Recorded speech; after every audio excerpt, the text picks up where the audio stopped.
Hey everyone, welcome back to Dev Parkour.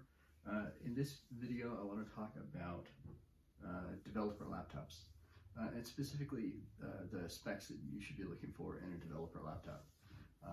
This is something that I always have trouble with because I don't have a huge budget for my personal developer laptops. Right now, I'm using this is the Surface Laptop 3, I believe. I've had this for about a year and a half. The only complaint is that it the feet that they have on the back, the glue kind of melts away if you use your laptops hard like I do. I think the glue just heated up and then the feet came off. So the 2 feet in the front are still there, but the feet in the back are completely gone. So that's kind of interesting. Other than that, it's been a great laptop. It's the AMD Ryzen chip, specifically for the Surface Laptop 3. Microsoft being as big as they are, they work with AMD to get that specific chip.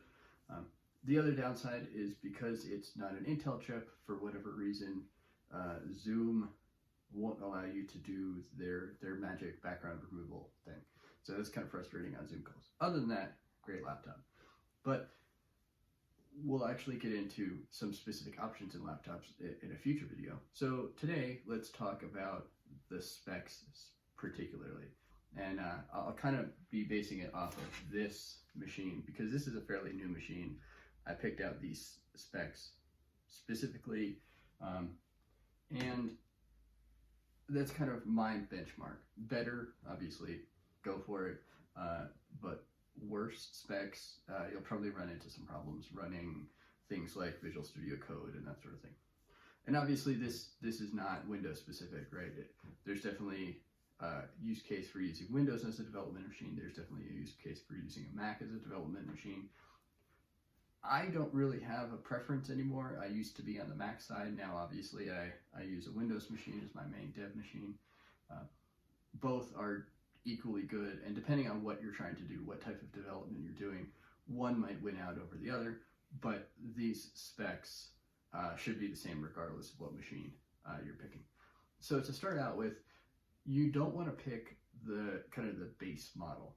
Usually the base models are marketed at the average professional, someone using the Microsoft Office suite, sending email, maybe doing Zoom calls, that sort of thing. And especially with Zoom calls, that means the base specs have come up a little bit so that they have the power to do that video processing.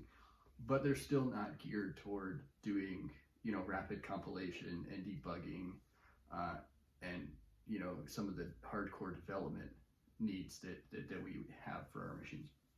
So usually 1 or 2 steps up from that is sufficient. So if you're on the Intel side of the fence, that means don't go with the i3 or the i5, look toward the i7. Some i5s might be okay, but the i7 is really kind of the lowest common denominator there. These days, once you get into that class of processor, you're pretty much guaranteed to get decent specs as far as number of cores and clock speed. Back 10 years ago, clock speed was a big thing. I remember getting processors with clock speeds measured in megahertz and then gigahertz, and I was looking for processors that had like 3.2 gigahertz clock speed. Now, anywhere between 2.4 and 2.9 is kind of the average, and that's fine because back in 10, 15 years ago, even 20 years ago, we were talking single core. So you wanted 1 core to run as fast as it possibly could to do as much in that period of time. Now, pretty much everything you're going to find has 4 or more cores. There are some tricks they do at the processor level so that even if your computer says it only has 4 cores, it can actually run up to 8 or in some cases 16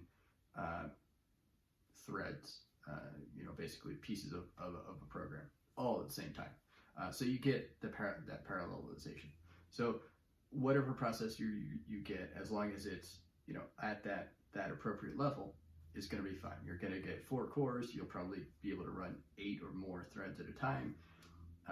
You'll have good bus speeds, which is important for connecting to peripherals like USB, that sort of thing. Then RAM is kind of the next thing. I'd say anything below 8 is not something you're looking at. 8 is probably pushing it. I think this machine, actually I think both of the machines I have on my desk here have 16 gigabytes of RAM. Previous job, I had a machine with 32 gigabytes of RAM. It was a Windows machine.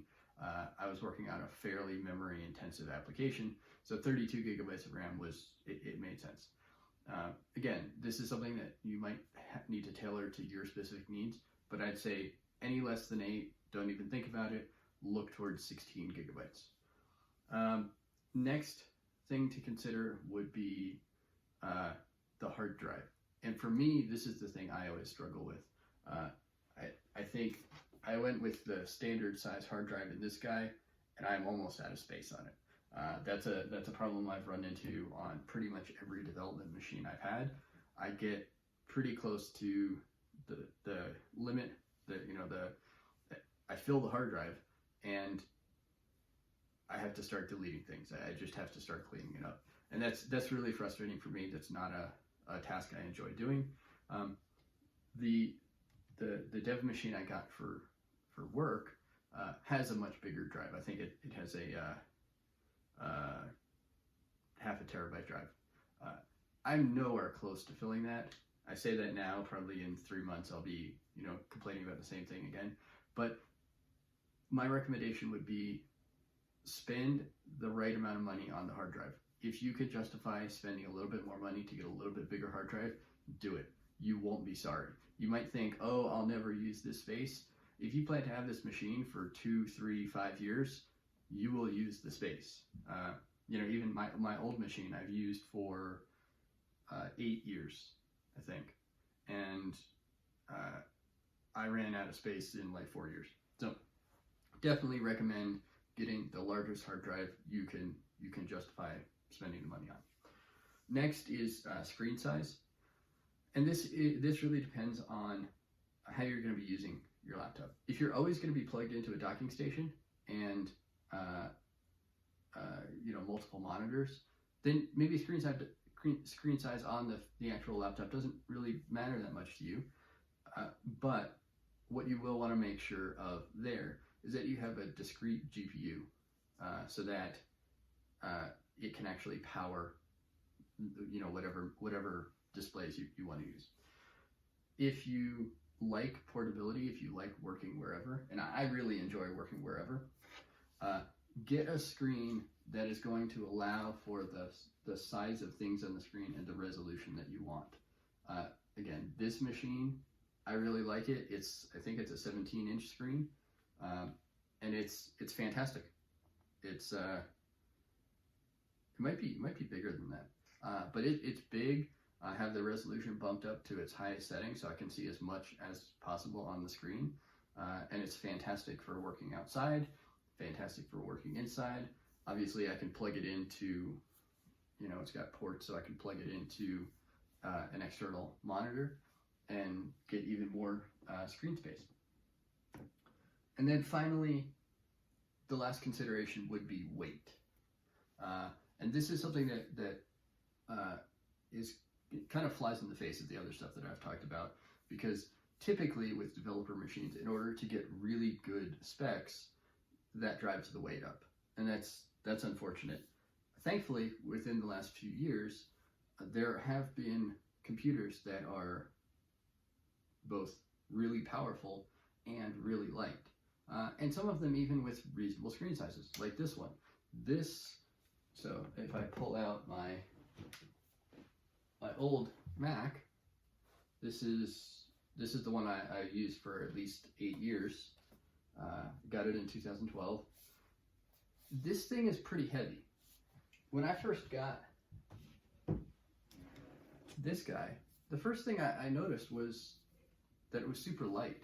It felt really light. It almost felt like a toy. But now as I'm holding it, it actually feels pretty beefy. But it is really light. It's easy to carry around. putting it in my backpack, I almost didn't know it was there. It was super light. Is fantastic. And that's even compared to the current MacBooks. The current MacBook Pros are, I mean, they're lighter than the older ones, but they're still kind of heavy. So again, that's something that it might depend on how you want to use it. If you want to travel with it, you might want a lighter machine. If you don't plan on traveling with it all that much and just want something small that fits on your desk that you can plug into a dock, maybe the weight isn't a factor. But yeah, that's pretty much everything that goes through my mind when I'm picking out a new development machine.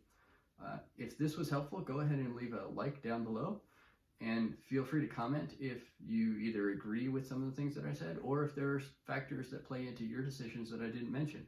I'd love to hear, how you choose a development machine. And be sure to subscribe to the channel. Tomorrow's video, I'll actually talk about some of these development machines, and I might even pull out some of the older development machines that I've used over the years, and talk about specific options, and why I chose them, even in more depth than just good specs. So hope you enjoyed this video, and I'll see you tomorrow.